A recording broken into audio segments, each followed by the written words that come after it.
Welcome to the Humanergy Leadership Podcast. My name is David Wheatley. We're here to talk leadership in small, bite-sized and practical chunks. Enjoy.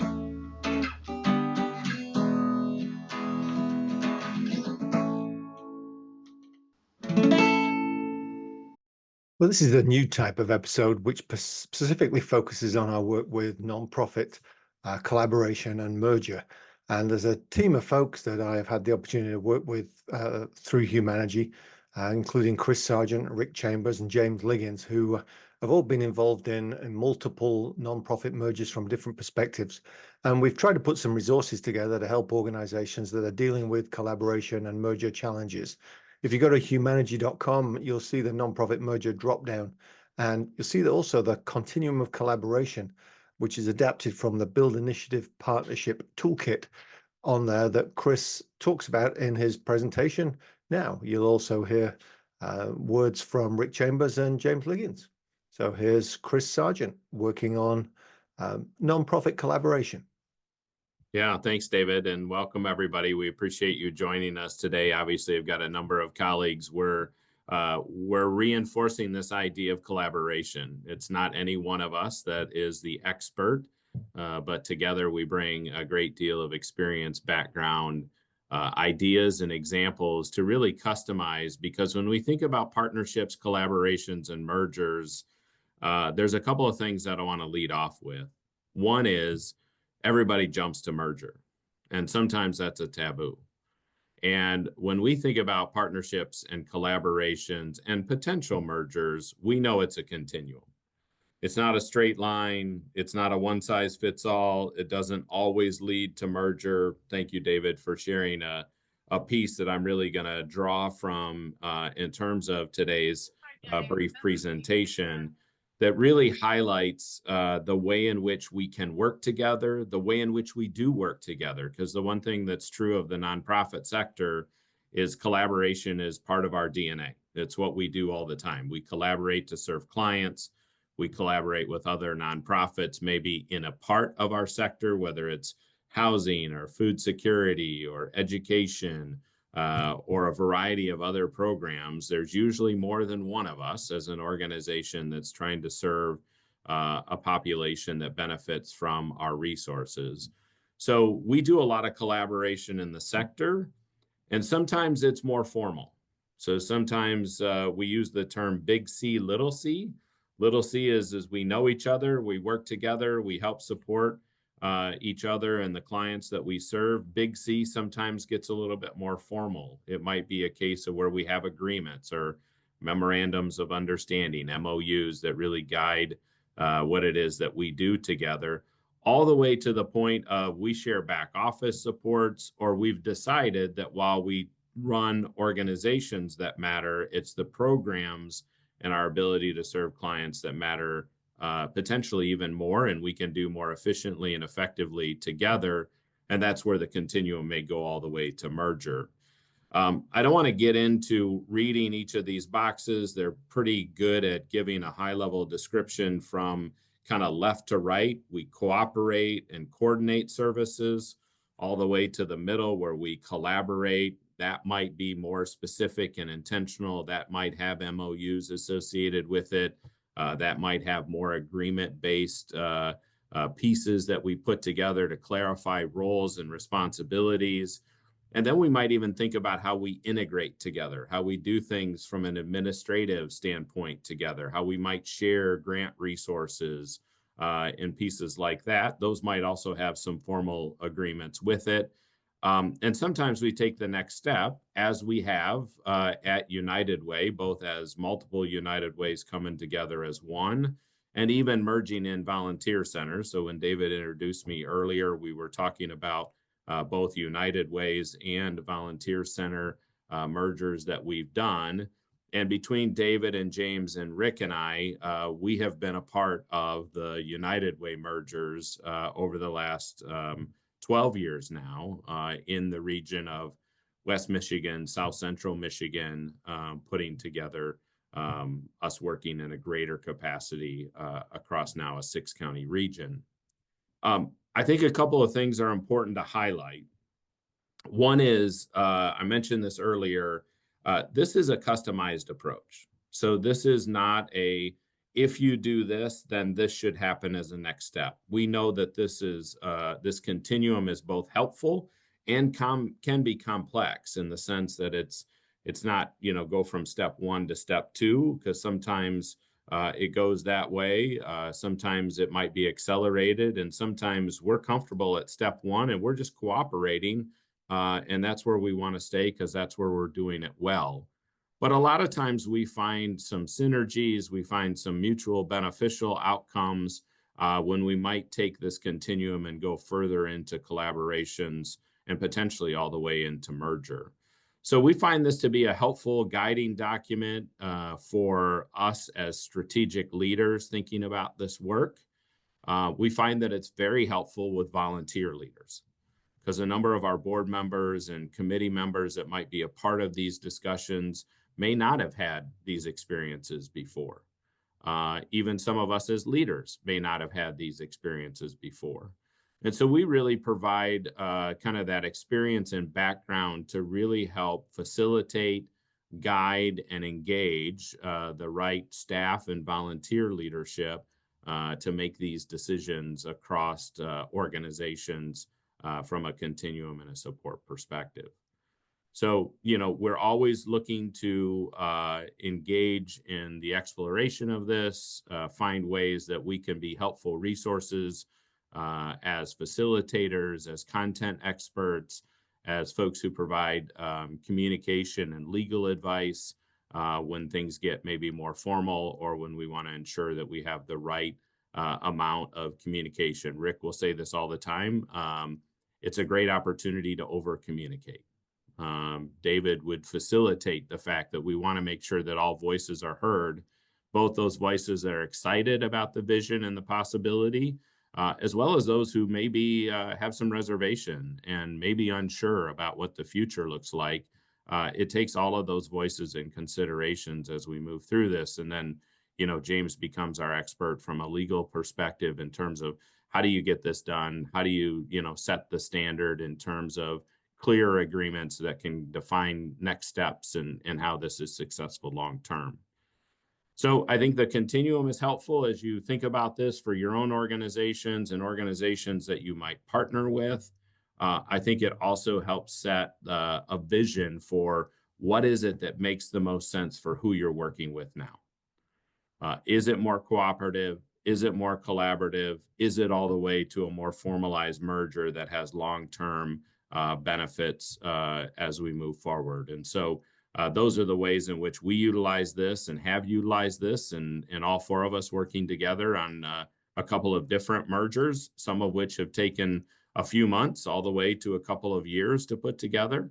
It's a customizable piece, and it really allows us to build relationship and develop trust together. So that's what I would just highlight, and would open it up for any feedback from colleagues or any questions that you all might have as a group.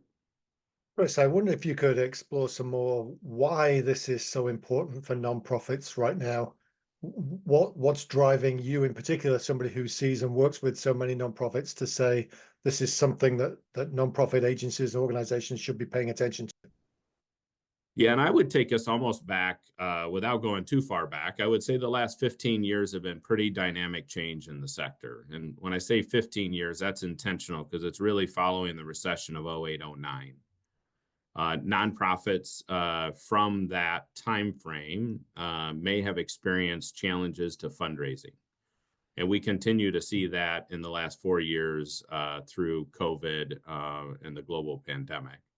Fundraising continues to be sometimes a challenge. Individual giving trends are based on, kind of environmental factors, inflationary pressures, things like that. So we know that people's ability to give are a key consideration for nonprofits to have the right amount of revenue. The last 4 years have seen some additional resources available in terms of ARPA federal dollars, but most of those have sunsetted now and are no longer available. So that can sometimes put some revenue pressures on, in addition to the individual giving and corporate giving trends that we're seeing. So that's usually one key consideration for nonprofits. How's my revenue? How's my diversification of it from individual and corporate donors to, federal, state, and grant sources? And typically what we're hearing over the last 4 years and the last 15 years really is that's been a challenge. Sometimes better, but sometimes less. And right now, there's a little less in the environment right now. I think we also realize that the way in which we deliver services in the nonprofit sector changes, not just based on funding, but based on need. And so, from a need perspective, we might find that core things like transportation and early childhood education and access to healthcare, basic needs are always there. But sometimes the way in which we can more efficiently deliver the service might change. So we might have done something really well for a couple of decades, and there might be new and better ways to do it. And so collaboration can be a key part of that. And then finally, really having the talent and capacity to do the work. Recruitment and retention are always on the minds of nonprofit leaders and organizations to make sure that we have what we need. And sometimes we're competing in the marketplace to retain that talent and to recruit it. And so sometimes there's some advantages of coming together and taking advantage of strong teams across multiple organizations. Chris, having participated in this program or this collaboration continuum as a board member on a couple occasions, one of the questions that comes up for me is how do you convince those volunteers or board members that the ultimate end result is not already baked into the process? Yeah. Yeah, because sometimes when we introduce even this continuum, right, just like us, and I mentioned this earlier, sometimes we look at the far right column and see merger and assume everything is driving to that. I think it's important, and David, as a strong facilitator, and those of us been a part of this process, to really try to reinforce that this is going to take time. This isn't just a meeting or two over a month or so. This is going to take intentional time. And part of that is because we want to explore what's right for the collaboration. We want to ensure that if merger's right, that's where we ultimately get to over a lot of dialogue and discussion and considerations, just like if collaboration in the middle column is right for the organizations and the ability to have the positive impact that we want to. I think what I also hear and we've experienced as nonprofit leaders is sometimes there's an initial reluctance to even have merger as a potential consideration on the table. And I've heard nonprofit leaders say, oh, my board would never support that. Here's what I know of boards. If the right vision long-term that is sustainable and thriving is presented, even if it is a merger, they will vote yes and support it unanimously. And so I think it's important for us too to make sure that we don't have any preconceived notions. We should have considerations. We should have things that we want to explore deeply. But at the end of the day, we should let the process really define itself on what's the best approach as it relates to this continuum, which may or may not be all the way to the right. So if I were to summarize then, Chris, we're not talking about every nonprofit should be merging. What we're saying is every nonprofit should be looking at this chart, which, just a reminder, is available at humanergy.com on the nonprofit merger dropdown, and looking and saying, where are we with different organizations on this chart? Who should we be being cooperative with? Who should we be coordinating with? Who should we be collaborating with? And it doesn't mean that we're going to be integrating or merging with people necessarily, but it's those questions that you should be asking. And it's all within the context of how do we offer better services to our clients, to whoever it is we serve, and can we do that more effectively, thinking about one of these elements in our work with people. And I think there's both the examples of the United Ways in South Central Michigan that you've gone through. There's also some nonprofits that are collaborating and have taken some of the background. There's a great example of that in, I think it's the Hub, where they've come together to share some of the background, but they're still very much focused and looking externally as an individual agency. Yeah, I think that's what's important to recognize too. In each of the cases that I've been a part of that have ultimately led to merger, it started in other areas. We were already cooperating as organizations, or we were already collaborating. And so this continuum was really helpful to recognize we were already doing some of this. Whether we defined it that way, whether we talked about it that way, we were. Some of the collaboration stayed there. So there were some other partnerships that we had, for example, with multiple United Ways. We stayed in the collaboration space from a back office and HR support, for example. That didn't lead to a merger, but in a couple other cases, it did. And so I think what is true for probably most, if not all, nonprofits is we're already doing some form of partnership collaboration on this chart. And the question becomes, is that what we want to keep doing? Is that working well? Are we at where we should be? Are there other things to add to that and consider that?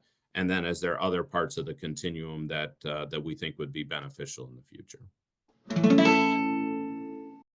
That was the Humanergy Leadership Podcast. My name's David Wheatley. For further information about Humanergy, go to humanergy.com or check out our latest book, What Great Teams Do Great, from all good bookstores. Have a good one. Stay healthy.